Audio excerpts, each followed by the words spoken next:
So, good day everyone. Ito nga pala yung midterm lab exam ko. So, ang task nga pala dito is gumawa ng leap year system.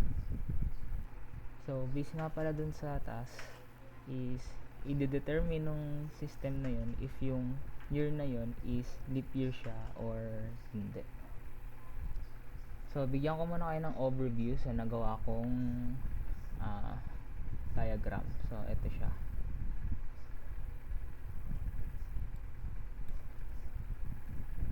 Ayan. So, ganyan yung aking diagram. So, ang una kong step na ginawa is sinundan ko yung nasa Google Classroom, which is itong midterm exam hint. So, based sa pagkakaintindi ko is kinakailangan mong gumawa ng input para kay A, B, at saka kay C. And since wala ka pang input para kay A, B, at C, kinakailangan mong gawan ito. So, paano ko nga ba nakuha si YT1 not, YO2 not, YO1 not, saka si YT1, YO2, and YO1 not? So, una muna is naglagay ako ng mga inputs and then gumamit ako ng hex inverters. And after kong maglagay ng mga inverters, pinag-combine ko na si YT1 not and YO2 not, kaya nagkaroon ako ng YT1 not tsaka Y2 not. So, since meron akong YT1 not at YO2 not, kakailanganin ko naman makuha si YT1 not, YO2 not, tsaka si YO1 not. So, ginawa ko siya by combining YO1 not into YT1 not and YO2 not, kaya nagkaroon ako ng YT1 not, YO2 not, and YO1 not. So, meron na ako nun. So, si YT1, YO2, and YO1 not naman. So, same logic. Ganun din ang ginawa ko. Pinag-combine ko muna itong dalawa. Kaya nagkaroon ako ng YT1 and YO2. And then, after kong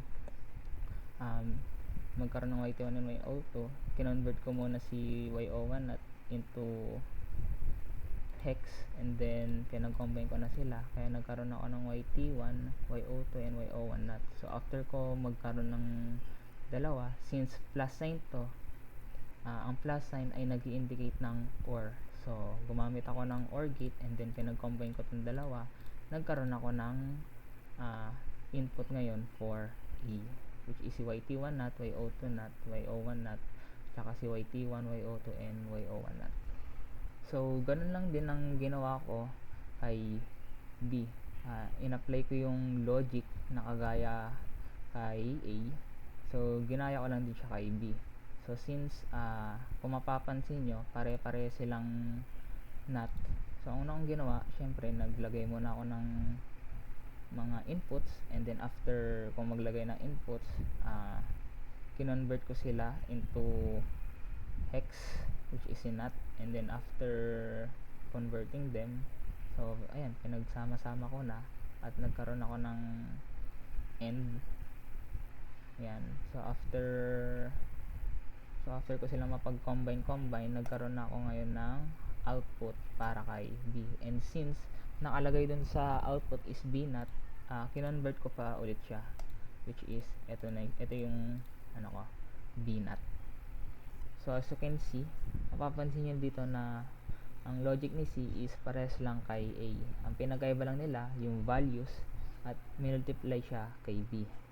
So, in-apply ko lang yung same logic kagaya kay A, which is naglagay ako ng mga inputs and then mga logical gates.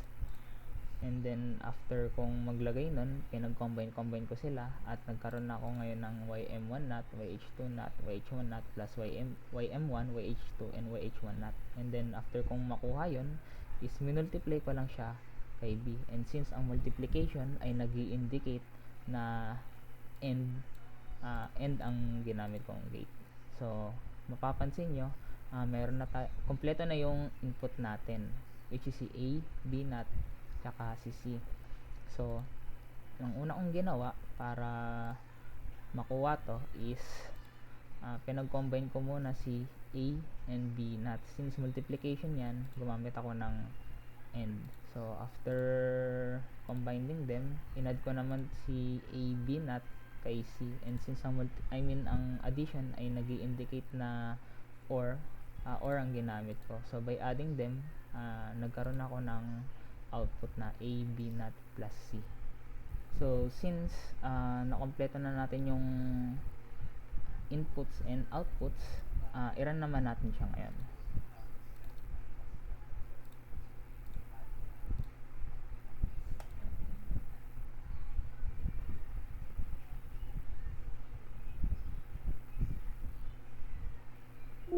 So ayun, successful siya. Meron lang siyang 4 na warnings. So i-simulate naman natin siya. So ayan siya, successful siya. So kung mapapansin nyo, dito sa may value at 27.35, may makapapansin kayong 0 at 1. So dyan ako nagpa-input ng mga taon, kagaya ng year 2000, 2003, 2002, or kung ano pa man. So gumamit ako dyan ng binary.